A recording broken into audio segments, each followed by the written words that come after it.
एक दिन मधु के माता पिता मधु को अपने पास बुलाती है और कहती है कि देखो बेटा, मैंने तुम्हारे लिए एक लड़का पसंद किया है। ये फाइल में उसकी फोटो है, तुम देखकर बताओ क्या तुम्हारे लिए सही रहेगा। ये सुनते ही मधु को काफी ज्यादा गुस्सा आ जाता है। वह कहती है कि मेरे लिए लड़का है या किसी प्रकार का हुआ ढूंढने का कोई जरूरत नहीं है, क्योंकि मैं जब भी साधु करूंगी अपनी पसंद के लड़के से शादी करूंगी और अपने पसंद के लड़के को मैं बहुत पहले ही पसंद कर चुकी है।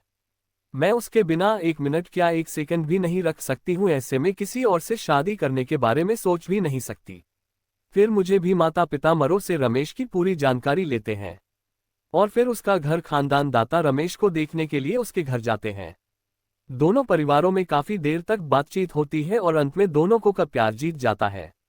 ये दोनों के घर वाले दोनों की शादी के लिए राजी हो जाते हैं। हाँ, उसे दोनों मधुर और राकेश बिल्कुल खुशी खुशी अपना जीवन व्यतीत कर रहे थे। एक छोटे से शहर के स्कूल की है जहां अंशुल और साक्षी नाम के दो छात्र पढ़ते थे। अंशुल एक साधारण लड़का था जो पढ़ाई में बहुत अच्छा था लेकिन बहुत शर्मीला था। दूसरी ओर साक्षी बहुत ही खुशमिजाज और चंचल स्वभाव की लड़की थी। वह स्कूल में सभी की चहेती थी। अंशुल और साक्षी की मुलाकात पहली बार कक्षा 10वीं में हुई थी। दोनों की सीटें एक दूसरे के पास थी। साक्षी अक्सर अंशुल से नोट्स मांगती या किसी सवाल का जवाब पूछती। धीरे धीरे दोनों के बीच बातचीत बढ़ने लगी। हालांकि अंशुल को साक्षी से बात करने में हमेशा झिझक महसूस होती थी, लेकिन साक्षी की मासूमियत और दोस्ताना स्वभाव ने उसे धीरे धीरे सहज बना दिया। समय बीतता गया और कक्षा 12वीं आ गई। इस दौरान अंशुल को एहसास हुआ कि वह साक्षी से प्यार करने लगा है, लेकिन वह अपने भावनाओं को व्यक्त करने से डरता था। उसे डर था कि अगर उसने साक्षी को अपने दिल की बात बताई और उसने इनकार कर दिया तो उनकी दोस्ती भी टूट जाएगी। एक दिन स्कूल के वार्षिक उत्सव में जब साक्षी ने अंशुल को अकेले देखा तो वह उसके पास आए और कहा, अंशुल, तुमसे कुछ पूछना है। अंशुल का दिल तेजी से धड़कने लगा। उसने घबराते हुए कहा, हाँ पूछो साक्षी। साक्षी ने मुस्कुराते हुए कहा, तुम इतने शांत और रहस्यमयी क्यों रहते हो? क्या तुम्हारे दिल में कोई बात है जो तुम मुझसे छुपा रहे हो? अंशुल की आंखों में एक चमक आई, लेकिन उसने अपने डर को छुपाते हुए कहा, नहीं, ऐसी कोई बात नहीं है। साक्षी ने उसे ध्यान से देखा और फिर धीरे से कहा, अंशुल, क्या तुम मुझसे कुछ कहना चाहते हो?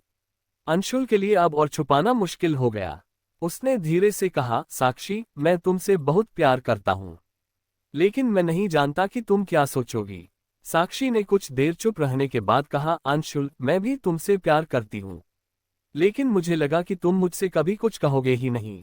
अंशुल को यकीन नहीं हो रहा था कि साक्षी ने भी उससे प्यार का इजहार किया। दोनों के बीच मुस्कुराहटों का आदान प्रदान हुआ और उसी दिन से उनकी प्रेम कहानी शुरू हुई।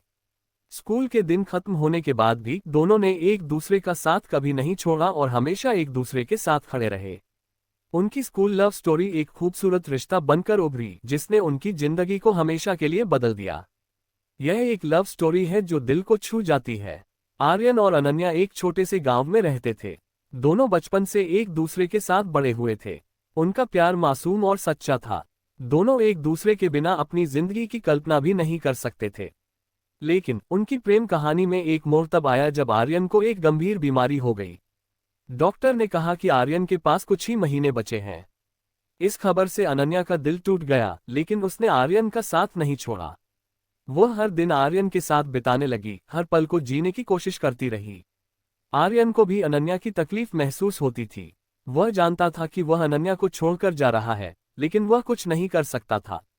आखिरी समय में उन्होंने एक दूसरे से वादा किया कि वे अगले जन्म में भी मिलेंगे और हमेशा साथ रहेंगे। एक दिन आर्यन की तबीयत अचानक बिगड़ गई और उसने अनन्या की गोद में ही आखिरी सांस ली। अनन्या ने उसे जाते हुए देखा, लेकिन उसके चेहरे पर एक शांति थी क्योंकि उसे पता था कि आर्यन अब दर्द से मुक्त हो चुका है। इस कहानी ने अनन्या के जीवन को हमेशा के लिए बदल दिया। वो आर्यन की यादों के साथ जीने लगी और उसे यह विश्वास था कि वे किसी न किसी दिन फिर से मिलेंगे। ये कहानी हमें सच्चे प्यार की ताकत और उसकी दर्द भरी मिठास को महसूस कराती है। अजय बहुत खुश हुआ और उसने स्नेहा को बताया कि रोहित आ रहा है। स्नेहा भी खुश हो गई क्योंकि उसने भी रोहित को बहुत दिनों से नहीं देखा था। रोहित जब घर आया तो सभी बहुत खुश हुए। उसने बहुत सारी बातें की, अपने नए जीवन और अनुभवों के बारे में बताया। स्नेहा ने स्वादिष्ट भोजन बनाया और सभी ने मिलकर खाना खाया। खाना खाने के बाद रोहित ने अजय और स्नेहा को अपने जीवन के एक खास अनुभव के बारे में बताया। उसने बताया कि कैसे उसने एक मुश्किल दौर से गुजरते हुए एक नया व्यवसाय शुरू किया और किस तरह उसकी मेहनत रंग लाई। रोहित की बातें सुनकर अजय और स्नेहा दोनों बहुत प्रभावित हुए। उन्होंने रोहित की हिम्मत और मेहनत की सराहना की। उस रात सभी ने देर रात तक बातें की, पुराने दिनों को याद किया और हंसी मजाक किया। रोहित की यह मुलाकात स्नेहा और अजय के लिए एक ताजगी भरा अनुभव था। अगली सुबह रोहित ने विदा ली।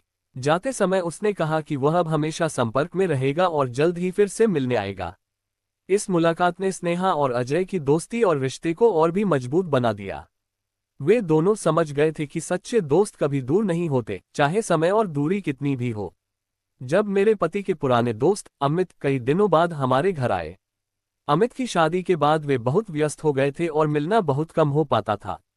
हम दोनों ने सोचा कि उनके आने से घर में कुछ खुशी और हंसी खुशी का माहौल बनेगा। अमित का स्वागत करते समय उनके चेहरे पर एक चमक और खुशियों की झलक थी। हमने उनके पसंदीदा पकवान बनाए और कुछ पुरानी यादें ताज़ा की। बातें करते करते हम सब हंसी में गुम हो गए। अमित ने अपने नए जीवन की कहानियां सुनाई और पुरानी कहानियों को याद कर हंसी मजाक किया। रात का खाना खाने के बाद हमने पुराने फोटो एल्बम निकाले और साथ में बैठकर उन पुरानी तस्वीरों को देखकर यादें ताज़ा की।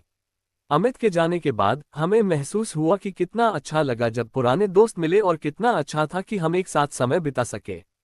इस छोटे से मिलन ने हमारे दिल को छू लिया और हमें याद दिलाया कि दोस्ती का बंधन समय और दूरी से परे होता है।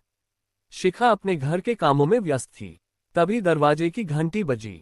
उसने दरवाजा खोला तो सामने उसके पति रोहित का पुराना दोस्त समीर खड़ा था। समीर कई सालों बाद अपने पुराने दोस्त से मिलने आया था। शिखा ने मुस्कुराते हुए समीर का स्वागत किया और उसे अंदर बुलाया। समीर ने कहा, बहुत समय हो गया तुमसे और रोहित से मिले हुए, इसलिए सोचा कि आज तुम लोगों से मिलकर आऊं। शिखा ने कहा, हाँ सही कहा। रोहित ऑफिस से आते ही बहुत खुश होगा तुम्हें देखकर। आप बैठो, मैं आपके लिए चाय लेकर आती हूँ। चाय के साथ साथ शिखा ने कुछ स्नैक्स भी रखे। दोनों बातें करने लगे। समीर ने शिखा को बताया कि वह अब एक बड़ी कंपनी में काम कर रहा है और विदेश में शिफ्ट होने की सोच रहा है। शिखा ने ध्यान से उसकी बातें सुनी और उसकी खुशियों में शामिल हो गई। थोड़ी देर बाद रोहित भी घर आ गया। उसने समीर को देखकर खुशी से गले लगा लिया। दोनों दोस्तों ने खूब बातें की और पुरानी यादें ताज़ा की। रात में डिनर के बाद समीर ने कहा, बहुत अच्छा लगा तुमसे मिलकर। पुराने दिन याद आ गए, लेकिन अब मुझे चलना चाहिए, कुछ और काम बाकी है। शिखा और रोहित ने उसे रोका, लेकिन उसने कहा अगली बार और देर तक बैठेंगे, और हंसते हुए विदा ली। इस मुलाकात ने शिखा और रोहित दोनों के मन में खुशी भर दी। वे सोचने लगे कि जीवन में दोस्ती की क्या अहमियत होती है और कैसे दोस्त हमेशा हमारे साथ होते हैं, चाहे समय कितना भी बीत जाए। एक दिन पूरा भूखा रहने के बाद मैंने सोचा कि मैं गलत कर रही हूँ। मुझे अब अपने बेटे के यहाँ नहीं रहना चाहिए, और शायद गलती भी मेरी ही है। मेरी ही परवरिश में कोई कमी रही है, तभी तो ये परिणाम आया। अगली सुबह मैंने अपने बेटे को कहा कि मुझे वृद्धा आश्रम छोड़ आ, अब मैं तुम दोनों को ज्यादा परेशान नहीं करना चाहती। बहू ने कहा कि एक दिन भूखी रही तो अक्ल ठिकाने आ गई ना। बेटे के चेहरे पर भी अजीब सी खुशी थी, जल्दी से तैयार हो गया मुझे छोड़ने के लिए। बहू कह रही थी कि आज की छुट्टी ले लो, यही आसपास मत छोड़ आना, कहीं 3 दिन में वापस आ जाए। मैंने अपनी बहू से कहा कि बेटी चिंता मत कर, मैं अब नहीं आऊंगी। मैंने अपने पोता पोती को गले लगाया। मुझे पता था कि अब मिलना नहीं हो पाएगा। बेटे को भी चाहती थी कि एक बार जी भर के गले लगा लूं, लेकिन वो बोला चलो जल्दी करो। मैंने बहू को कहा कि बेटी अपना ध्यान रखना। मेरा बेटा मुझे छोड़ आया।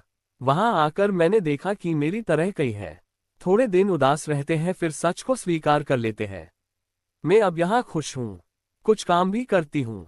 मैं चाहती हूँ कि ऐसा कहूँ कि ऐसा किसी के साथ ना हो, लेकिन ऐसा कब किसके साथ हो जाए कोई बता नहीं सकता। लेकिन माँ बाप को ऐसे समय के लिए भी तैयार रहना चाहिए। बस बच्चों को पालकर बड़ा कर दो, उनसे कुछ उम्मीद मत रखो।